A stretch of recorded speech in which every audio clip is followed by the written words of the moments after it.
नमस्कार, मैं खुशी और आप देख रहे हैं बलिया आज।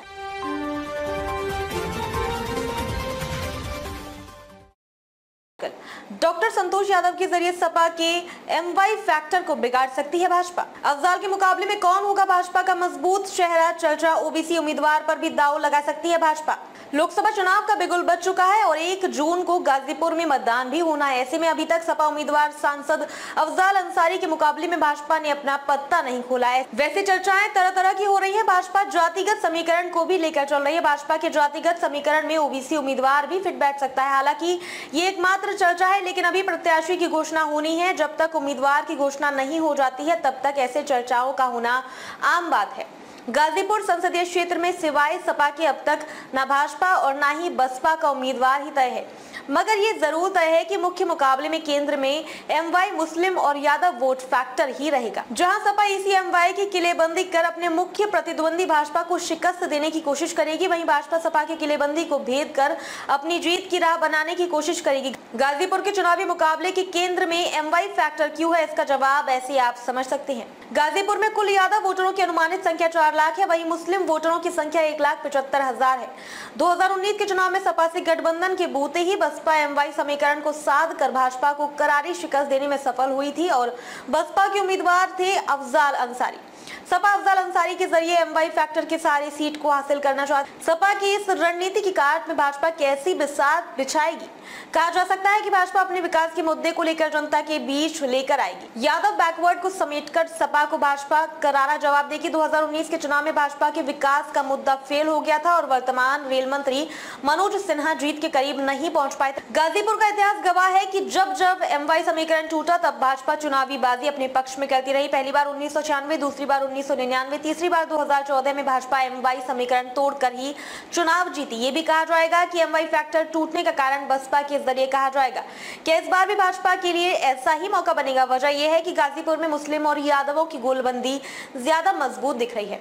इस दशा में शायद बसपा के जरिए मुस्लिम और यादव समीकरण टूटने की गुंजाइश बन सकती है। चुनावी विश्लेषकों का यह है मानना। इस मसले पर गाजीपुर के चुनावी विश्लेषकों का मानना है कि मुस्लिम और यादव का समीकरण उसी सूरत में टूट सकता है जब भाजपा किसी यादव को चुनाव में उतारेगी। इसको पुख्ता करने के लिए आजमगढ़ सीट का हवाला दिया गया है। वहां यादव वोट को अपने पक्ष में लेने के लिए भोजपुरी फिल्म स्टार दिनेश लाल यादव को मैदान में उतारा। आजमगढ़ में जब भाजपा यादव पर दाव लगाई तब भाजपा चुनाव जीतती रही। 2009 में रमाकांत यादव और 2022 के उपचुनाव में दिनेश लाल यादव चुनाव जीते। अब सवाल यह है कि गाजीपुर में यादव चेहरा कौन होगा जिस पर भाजपा दाव लगा सकती है? डॉक्टर संतोष यादव की संघ में है जबरदस्त पकड़। चुनावी लिहाज में देखा जाए तो भाजपा में एकमात्र दमदार चेहरा डॉक्टर संतोष यादव का है। गाजीपुर संसदीय क्षेत्र के जखनिया और सैदपुर में एक फेमस चेहरा है। 2017 में डॉक्टर संतोष यादव बसपा से चुनाव लड़ी थी और 50,000 से अधिक वोट भी पाए थे। संतोष यादव हम बिरादरी वोट में तोड़फोड़ कर लिए थे, तब माना गया था कि यादव बिरादरी में उनकी ठीक ठाक पैठ है। अब सवाल ये उठता है कि भाजपा डॉक्टर संतोष यादव की इस ताकत को किस तरह से मानती है। राष्ट्रीय स्वयंसेवक संघ में भी इसको काफी प्राथमिकता मिलती है। इसका अंदाजा ऐसे भी लगाया जा सकता है कि संघ के सरसंघ चालक मोहन भागवत के सिद्धपीठ हथियाराम में 2 बार आगमन हुआ और उसका संचालन डॉक्टर संतोष यादव ने किया। यही नहीं, श्री राम जन्मभूमि मंदिर अयोध्या की प्राण प्रतिष्ठा की संपर्क अभियान समिति के जिला सचिव के दायित्व भी डॉक्टर संतोष को सौंपी गई थी। वे सादात के ब्लॉक प्रमुख भी है। ये गाजीपुर ब्लॉक प्रमुख संघ के संरक्षक भी है। संतोष यादव पंचायत राजनीति का बड़ा चेहरा है। संसदीय चुनाव में भाजपा संतोष यादव पर दाव लगाएगी कि नहीं, इसका सही जवाब भाजपा का शीर्ष नेतृत्व ही दे सकता है।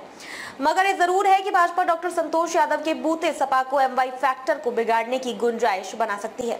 जब सपा की गढ़ में भाजपा ने रमाकांत व निरुआ जीते चुनाव, आजमगढ़ संसदीय क्षेत्र सपा का गढ़ माना जाता है, क्योंकि यहाँ से कभी पूर्व मुख्यमंत्री मुलायम सिंह यादव तो कभी पूर्व मुख्यमंत्री व सपा के मौजूदा राष्ट्रीय अध्यक्ष अखिलेश यादव भी सांसद रहे हैं। भाजपा ने यादव वोट में सेंधमारी के लिए 2009 में रमाकांत यादव को चुनाव लड़ाया और इस फॉर्मूले पर भाजपा को कामयाबी मिली और आजमगढ़ से रमाकांत भाजपा के पहले सांसद बने।